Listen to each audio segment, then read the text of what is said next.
परळी परिसरामध्ये जो दहशतवाद आहे पण तो निपटून काढला पाहिजे, ती सगळ्यांची जबाबदारी. मी तर म्हणेल आता काही मंत्री गडचिरोलीची जबाबदारी घेत होते, अन्य भागाची जबाबदारी, तसा आता एखादा पालकमंत्री हा बीडला पाठवला पाहिजे आणि त्यांनी इथल्या कायदा सुव्यवस्थेची जबाबदारी घेतली पाहिजे असं मला वाटतं.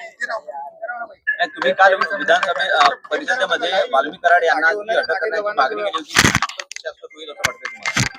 बिलकुल मागणी करणं आमचं काम आहे, कारण सीडीआर रिपोर्ट जर तपासले आरोपीचे आणि वाल्मिक कराडांचे तर 100% निघणार. आणि वाल्मिक कराड 2 कोटीचा खंडणीचा गुन्हा का दाखल झालाय, मग याचा अर्थ त्यांची कनेक्टिव्हिटी तिथं आहे.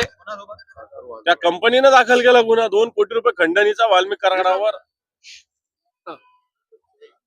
हो, खंडणीचा गुन्हा दाखल आहे वाल्मिक कराडावर तिथला. स्थानिक नेत्यांचा पण पाठबळ आहे का? मग सगळ्या स्थानिक नेत्यांच्या पाठबळाशिवाय थोडी तिथं असं सांगतात की आमचा एसपी आमचं सरकार परळीत बसलेलं आहे. परळीतून सगळं प्रशासन हलतं तिथलं. दादागिरी एक प्रकारची दहशतवाद आहे. निवडणुकीच्या काळामध्ये उमेदवारांना, जे उमेदवार होते त्यांना सुद्धा मतदान केंद्र पण जाऊ दिलं नाही. तुम्ही बघा सगळे व्हिडिओ. आज उद्धव ठाकरे दाखल होत आहेत हो.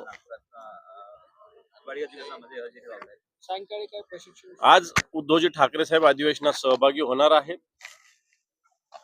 आणि सहभागी होऊन संध्याकाळी शिवसेनेच्या विधानसभेच्या आणि परिषदेच्या आमदारांचं एक प्रशिक्षण शिबिर 2-3 तासाचं होणार आहे. त्याचा समारोप मान्य उद्धवजींच्या प्रमुख मार्गदर्शनाने होणार आहे.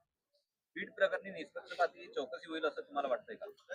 मला असं वाटतं सरकारने हे केलं पाहिजे. काल देवेंद्रजी बोलले, त्याच्यावर मला तरी वाटतं काही ना काही याच्यात होईल, पण नाही झालं तर मला असं वाटतं जनता आणि रस्त्यावर उतरून याच्याविषयी न्याय मागण्याशिवाय पर्याय राहणार. थँक्यू.